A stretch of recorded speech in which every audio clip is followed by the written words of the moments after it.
ဟိုဘက်နာယူသွားစမ်းပါဟာငါအဲ့တိတ်ဆိုင်တိတ်ချစ်တာမဟုတ်အမွှေးတွေပါရင်လည်းယောဂရမယ်ဟိုဘက်တော့အမေငါခွေနဲ့ကိုဘာလုပ်နေလို့လဲနော်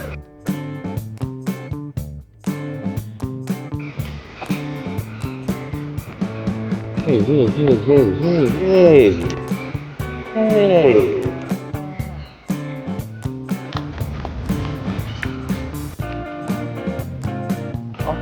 မကြောင်လေးလားအခုဘောကနေလမ်းကြည့်နေရလေရမ်းချစ်ဖို့ကောင်းလို့အကောကလည်းတောင်လေးအဲ့လိုခွေးလေးချစ်တာနဲ့အဲ့ဒါမေးကြည့်တာငါအဲ့တိတ်ဆိုင်တိတ်ချစ်တာဟောလေဓာတ်ပုံလေးရိုက်ရလားတောင်လေးချစ်ဖို့ကောင်းတယ်နော်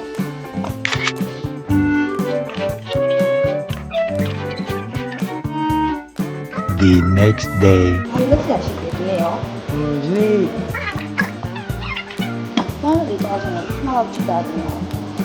နားလေးနော်လူချောင်းလေကြောင်လေးကချစ်ဖို့ကောင်းလိုက် Several months later.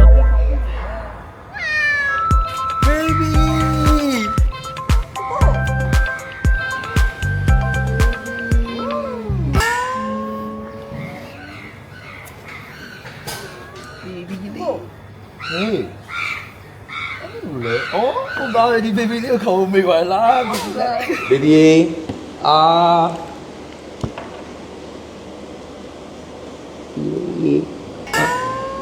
ကိုကို ဝေး ကိုဘယ်ဘီကိုခေါ်နေရလဲ ဩမင်းတို့ဒီ baby လေးခေါ်အောင်ပါဗော baby လေး baby လေးကြိုက်တယ်လား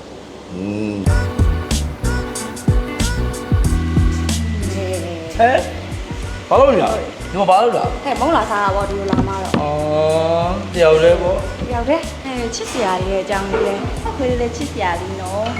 နင်တို့လည်းပတ်လက်ပါရဆိုတော့ဒီမှာတာကီတာပေါ်ကျုံးလာတာမှာလုံးပါကွာနိုဝင်ဘာ2ရက်နေ့နဲ့3ရက်နေ့မှာမြန်မာဘက် expo ပွဲလေးရှိတယ်အဲ့ဒါလေးတွားကြမလားငါတို့နင်တို့လိုက်မယ်ဆိုလို့ရှိရင်အဲ့နေ့ကျရင်ငါ့ကိုပြောသူက9နိုင်ရတယ်ညနေ9နာရီဆိုတော့တနေကုန်ပဲဟာငါတို့တွားလည်နေရဘာကြီးရှိရလဲအဲ့ဒီမှာရှိရတော့ဟာအဲ့မှာပတ်လေးတွေလည်းအစုံရောင်းနေပြီးတော့သူတို့ရဲ့အသုံးဆောင်ပစ္စည်းတွေလည်းအကုန်ရတယ်ဟာပြီးတော့အဲ့မှာ FCI dog show ရယ်ပြီးတော့ dog fashion show ရယ်ဆိုပြီးတော့ international judge လေးဝင်လာပြီး judge လုပ်ပြီးမှာငါတွားချင်တာမဟုတ်လေဆိုငါအဲ့ပွဲကိုကြည့်ချင်တော့အရန်ချစ်ဖို့ကောင်းပါပဲဆိုပြီးတော့နောက်ထပ်ပြီးတော့ကလေးတွေအတွက်ကျန်းမာရေးအသိပညာပေးဖြစ်တဲ့အဲ့သူတို့ရှင်မှာ best seminar ဆိုတဲ့ဥစ္စာကအဲ့ဟောပြောပွဲမျိုးလည်းရှိတယ်အဲ့ဒီကြားလို့ရှိရင်နင်တို့တွေလိုက်မယ်ဆိုလို့ရှိရင်လေကလေးတွေကိုအမစပါမပို့ရတယ်လို့ရှိရင်ငါလည်းအဲ့ဒီကြံကလေးကိုခေါ်ရမှာအမစပါလေးရှိတော့ငါတို့စပါမှာအပ်ပြီးတော့ငါပွဲရှောက်ချင်မလို့အဲ့ဒီကြံနင်တို့လိုက်ချင်ပြောနော်ငါတော်တော်ဆုံးလာပဲအဲ့ဆိုရင်ဆိုပြီးသွားချင်တယ် ဒီသွားချင်မှာလိုက်ပို့မှာပေါ့ ပြီးတော့လိုက်ပို့ပြီး လိုက်ပို့မယ်တူတူသွားမယ်နော် Okay